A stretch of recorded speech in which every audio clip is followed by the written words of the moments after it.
आज अपन पढ़ेंगे अंबेडकर जी के प्रेरणा स्रोत और डॉक्टर भीमराव अंबेडकर जी के राजनीतिक विचार। अब अंबेडकर जी के प्रेरणा स्रोत कौन कौन रहे? अंबेडकर जी ने 3 महापुरुषों को अपना प्रेरणा स्रोत बनाया है।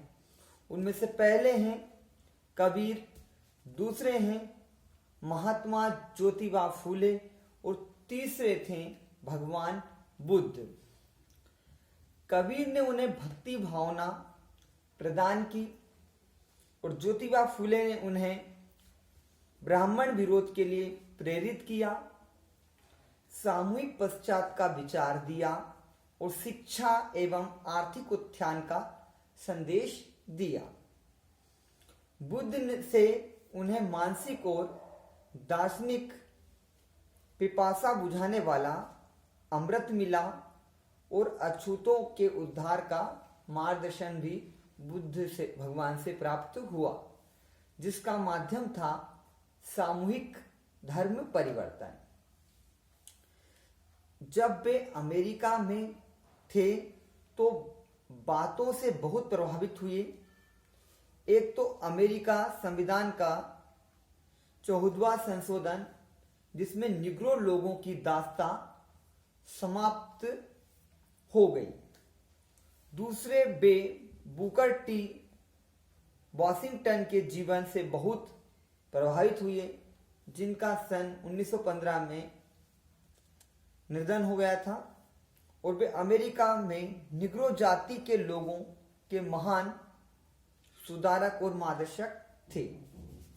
अब अंबेडकर जी ने यह अनुभव किया था कि भारत की सामाजिक और राजनीतिक परिस्थितियों पर पश्चिम का प्रभाव असर छोड़ता जा रहा है। वे समझते थे कि पाश्चात्य प्रणालियों के प्रभाव से ही अछूत अपनी जंजीर तोड़ सकते हैं। इंग्लैंड और अमेरिका में अध्ययन के दौरान वे इस निष्कर्ष पर पहुंच चुके थे कि हिंदू समाज अछूतों का उत्पीड़न कभी नहीं छोड़ सकती। उनका अटल विश्वास था कि मन की व्यवस्थाएं नहीं वरन संवैधानिक संरक्षणों के द्वारा ही अछूत एक स्वतंत्र जीवन व्यतीत कर सकते हैं। डॉक्टर भीमराव अंबेडकर जी के राजनीतिक विचार। अब ये क्या थे? डॉक्टर अंबेडकर जी ने तत्व चिंतन, दार्शनिक और सैद्धांतिक राजनीतिक चिंतन नहीं थे, अपितु एक कर्मयोगी थे। अंबेडकर जी क्या थे? एक कर्मयोगी थे। दलित वर्गों के राजनीतिक नेता थे।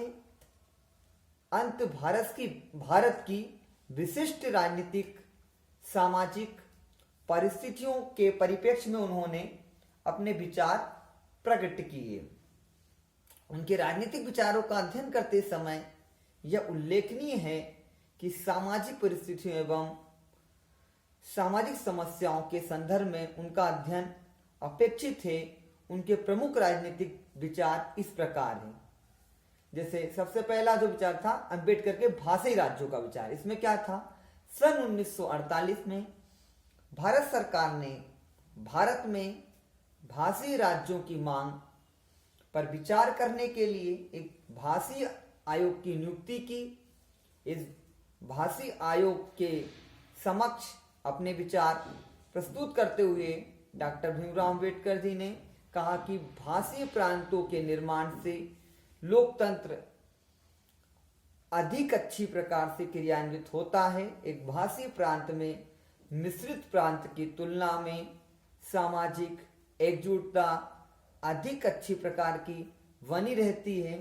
भाषी प्रांतों के निर्माण से तो कोई खतरा नहीं है, किंतु खतरा इस बात से अवश्य है कि प्रत्येक प्रांत की एक ही भाषा को सरकारी कामकाज की भाषा बना दी जाए।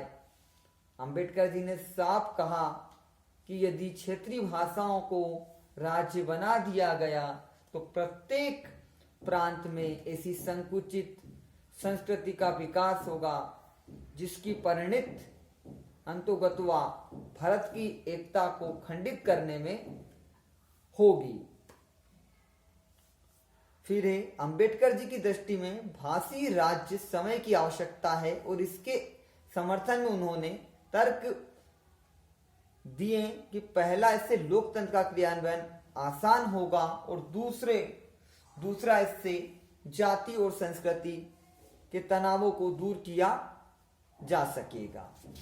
अब है अंबेडकर जी के जनतंत्र संबंधी विचार। इसमें क्या था, अंबेडकर जी ने जनतंत्र के संबंध में विभिन्न परिभाषाओं का विश्लेषण करते हुए एक नई परिभाषा प्रस्तुत की, जहां वेजहार्ट लोकतंत्र की विचारधारा, विमर्श का शासन तथा अब्राहम लिंकन जनता का और जनता के द्वारा जनता के लिए शासन कहते हैं। ये परिभाषा किसने दी थी? अब्राहम लिंकन ने। या फिर ऐसा भी कह सकते हैं, लोगों के लिए, लोगों के द्वारा, लोगों के लिए है, मतलब वहां अंबेडकर ने लोकतंत्र शासन का एक ऐसा रूप, इस पद्धति है जिसमें बिना रक्तवाह क्रांतिकारी सामाजिक और धार्मिक परिवर्तन का मार्ग प्रशस्त होता है। डॉक्टर अंबेडकर जी ने संसदीय शासन प्रणाली के बहुत बड़े प्रशंसक थे। उनके अनुसार संसदीय शासन प्रणाली में 3 गुण हैं। प्रथम है, इसमें वंशानुगत शासन नहीं होता। द्वितीय है, इसमें व्यक्तिगत सत्ता का प्रतीक होता है। तृतीय है, इसमें निर्वाचित प्रतिनिधियों में जनता का विश्वास होना चाहिए। फिर है अंबेडकर जी के राज्य संबंधी विचार। अंबेडकर जी राज्य को एक आवश्यक राजनीति संगठन मानते हैं, किंतु वे इसे समाज से सर्वोच्च नहीं मानते। राज्य कतिपय महत्वपूर्ण कार्यों का संपादन करते हैं, जैसे लोगों के अधिकार, स्वतंत्रता की रक्षा, लोगों के विचार, अभिव्यक्ति और धार्मिक स्वतंत्रता की रक्षा करना है। सामाजिक, आर्थिक और राजनीतिक विषमताओं को दूर करना है। आंतरिक व्यवस्था और बाह्य आक्रमण से रक्षा करना है। अंबेडकर जी के अनुसार सामाजिक आर्थिक परिवर्तन की नूतन व्यवस्था की स्थापना का कार्य राज्य ही करता है। इतने सारे कार्यों का संपादन करने के बावजूद भी राज्य को सर्वशक्तिमान और निर्गुण नहीं बनाते। उनके अनुसार राज्य तो समाज सेवा का एक साधन है। फिर है अंबेडकर जी के अनुसार राज्य के अस्तित्व का आधार लोगों में सत्ता पालन की भावना है। राज्य का आधार शक्ति के बजाय आज्ञाकारिता की प्रवृत्ति है। क्या लोगों को राज्य के उन आदेशों का भी पालन करना चाहिए जो कि अन्यायुक्त हों? तो अंबेडकर जी ने ऐसे आदेशों के पालन का समर्थन नहीं करते थे जो अन्यायुक्त हों। ठीक है, अब है नेक्स्ट शासन के कार्य संबंधी अंबेडकर जी के विचार। इसमें क्या था, संसद लोकतंत्र के प्रशासक होते हुए भी अंबेडकर जी अमेरिका ढांचे की अध्यक्षीय शासन प्रणाली को अधिक उपयुक्त मानते थे, क्योंकि उसका आधार लॉक तथा मॉन्टेस्क्यू द्वारा प्रतिपादित शक्ति पृथक्करण का सिद्धांत था। इससे शासन की शक्ति और व्यक्ति की स्वतंत्रता के मध्य एक संतुलन रहता है। उसके अनुसार कार्यपालिका, विधायिका और न्यायपालिका के मध्य शक्ति के पृथक्करण होता है। या तीनों जो हैं, कार्यपालिका है या व्यवस्थापिका है, विधायिका, तीनों अपने आप को स्वतंत्र बनाए रखती है शक्ति पृथक्करण के सिद्धांत के अनुसार। उनके अनुसार अच्छी कार्यपालिका के कार्य हैं प्रशासन में अल्पसंख्यकों की समुचित आदर होना, बहुसंख्यकों की निर्कुशता को रोकना, अल्पसंख्यकों के ऐसे प्रतिनिधियों को प्रशासन में हिस्सेदार न बनाना जिन्हें अल्पसंख्यक समुदाय पर विश्वास प्राप्त न हो, कुशल सुशासन के लिए स्थिर कार्यपालिका का निर्माण करना है। फिर है अंबेडकर जी के अधिकार संबंधी विचार। तो अंबेडकर जी ने व्यक्ति के कतिपय ऐसे अधिकारों के समर्थक थे जिन्हें संविधान में स्थान दिया जाना चाहिए। उनके लिए अधिकारों का तब तक महत्व नहीं था जब तक उनके पीछे संवैधानिक उपचारों का प्रावधान न हो। अधिकारों के पीछे मात्र एक कानूनी संरक्षण ही पर्याप्त नहीं मानते। व्यक्ति के अधिकार तभी संरक्षित हैं जबकि उनके पीछे सामाजिक स्वीकृति भी हो। अधिकार तब तक सुरक्षित हो जब तक सामाजिक स्वीकृति उनके पीछे हो। फिर यदि मौलिक अधिकारों का समुदाय द्वारा विरोध होता है तो कोई भी कानून, न्यायालय और संसद उनकी रक्षा नहीं कर सकते। वस्तुतः कानून व्यक्तियों की भावनाओं की प्रतिछाया होता है।